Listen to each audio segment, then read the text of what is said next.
সবাইকে নাচতে পারি, নাচাতে পারি, হাঁটাতে পারি, ডাব্বা। এ দেশ এখনো স্বাধীন হয় নাই। এ দেশ এখনো অস্বাধীন আছে। এদেশে এখনো গুন্ডা মাস্তান এগুলাতে ভরপুর। এখনো মানুষ পাবলিককে পেটায়, সাধারণ মানুষকে, যেমন কালকে আমাকে পেটাইলো। একজন মানুষ যদি অপরাধ না করে তাহলে সাধারণ জনগণ কখনোই তাকে পেটাবে না। এই কথাটা তোমাকে মানতে হবে হিরো আলম। আর এই কথাটা তুমি আমার চাইতে ভালো জানো যে তুমি কি অপরাধ করেছো। সঠিক বলেছে। তারেক রহমান স্যার, আপনাদের লোকদের আপনি বুঝান। আপনাদের লোকরাই কিন্তু কালকে আমাকে মারছে, এটা আমি স্পষ্ট মিডিয়ার সামনে বলে দিছি। বিএনপির লোকরাই আমাকে মারলো পাগলের মতো। কিছু করার নেই, এটাই বাস্তব। দলের প্রতি আর নেতার প্রতি ভালোবাসা থাকলে তাহলে এরকম টুকটাক ঝামেলা হয়।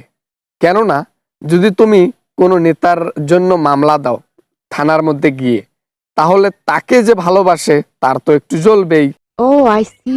বাংলাদেশ স্বাধীন দেশ। আমি কার নামে মামলা দেব, কার নামে মামলা না দেব সেটা আমার ব্যক্তিগত ব্যাপার। আমি যার নামে ইচ্ছা তার নামে মামলা দেব।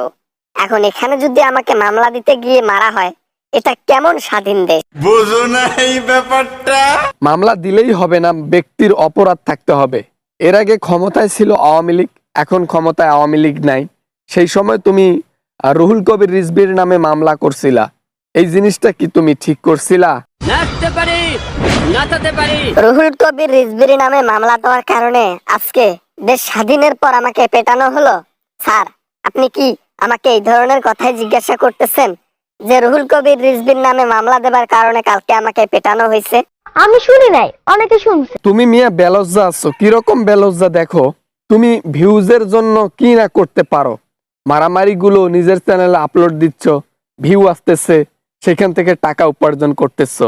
কতটা বেহায়া হইলে এটা করতে পারে মানুষ, এটা তোমাকে দেখলে বোঝা যায়। সঠিক বলেছেন, আপনার বুদ্ধি ভালো। এই বাংলাদেশের মধ্যে আমার মতো মায়ের আর কেউ খায় নাই।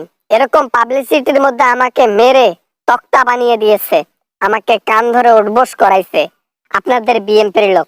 আমিও দেখে নেব বিএনপির লোকদের। নাচতে পারি, নাচাতে পারি, হাঁটাতে পারি, ডাব্বা। আজকে আবার এই ধরনের কথা বললা, আরেকদিন এই কথার জন্য তুমি আরেকবার মাইর খাবা। তখন বলবা বিএনপির লোকেরা শুধু আমাকে বিনা দোষে মারে। কিন্তু আজকে যে একটা দোষের কথা বললা, সেইটা আর তোমার স্মরণ নাই। কি বলবো, যাই হোক। মাইর খাইছি আমি, অপরাধ তো করি নাই, তারপরও মাইর খাইছি। মামলা দেওয়া যদি অপরাধ হয় তাহলে প্রতিটা ব্যক্তি অপরাধী যারা মামলা করে। ঠিক আছে, আমি মামলা দিতেই পারি স্বাধীন দেশে। শেখ হাসিনা সরকার বিনা অপরাধে মানুষদেরকে জেলে ঢুকায় ঢুকায় টর্চার করত। এখন তুমি যদি বিনা অপরাধে ঠিক ওইভাবে মামলা করে পুলিশের দ্বারায় নেতাদেরকে অপমান করো, তাহলে তো আমরা মেনে নিতে পারি না ভাই। সঠিক বলেছেন। আপনি দেশের বাইরে কেন, আপনিও বাংলাদেশে আসেন, নির্বাচন করেন। এবার বিএনপির বিপক্ষে আমি নির্বাচন করব, দেখি কে আমাকে ঠেকায়। আমি নেতা হবই, একবার মন্ত্রী হই, তারপর দেখে নেব। হ্যাঁ ভাই, ঠিক আছে, 100% ঠিক আছে। আবার একটা রং কথা বললা, কি দেখে নেবা? বিএনপির সাথে তুমি লাগতে আসলে তুমি কি পেরে উঠতে পারবা? আমি হুমকি দিচ্ছি না, সত্যি কথা বলছি।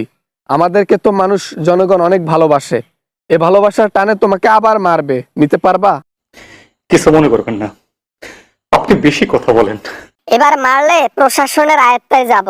প্রশাসনের আয়ত্তে আমি কয়েকটা লোকের মামলা করব। ঠিক আছে, আমাকে তো চেনে নাই, মারতে পারি, নাচাতে পারি।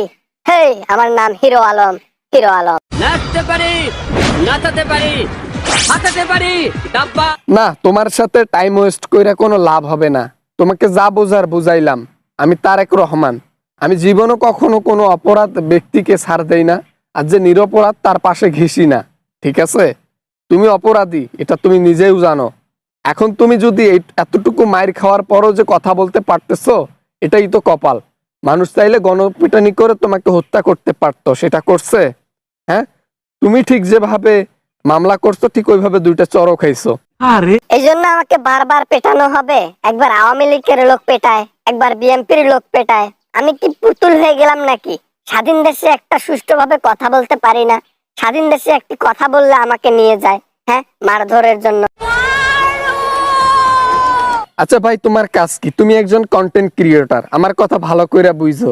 তুমি রাজনীতিতে কি করো? রাজনীতিতে তোমার কাজ কি? তোমার মতো ব্যক্তি রাজনীতিতে মানায়? তুমি যে একজন মন্ত্রিত্ব হয়ে মানে হতে চাও, মন্ত্রিত্ব পদবি নিতে চাও, তুমি কি মন্ত্রিত্ব তোমাকে দিলে কি তুমি নিতে পারবা? তুমি কি যোগ্য ব্যক্তি মন্ত্রিত্ব হবার?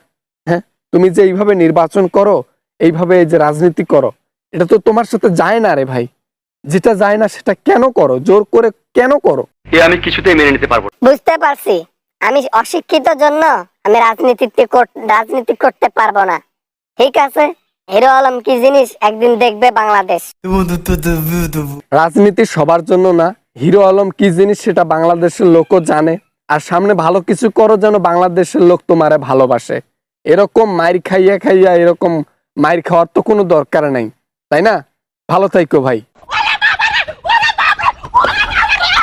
আসসালামু আলাইকুম বন্ধুরা, আশা করি ভিডিওটা অনেক ভালো লেগেছে অ্যান্ড অনেক এনজয় করেছেন। যদি ভিডিওটা এতটুকু পরিমাণ ভালো লাগে তাহলে অবশ্যই চ্যানেলটি সাবস্ক্রাইব করবেন, ভিডিওতে একটি লাইক করবেন, আর কিছু বলতে চাইলে কমেন্ট করতে পারেন। তো দেখা হবে এরকম ভিডিও নিয়ে আবারও আপনাদের সঙ্গে। সবাই ভালো থাকবেন, সবাই সুস্থ থাকবেন। খোদা হাফেজ।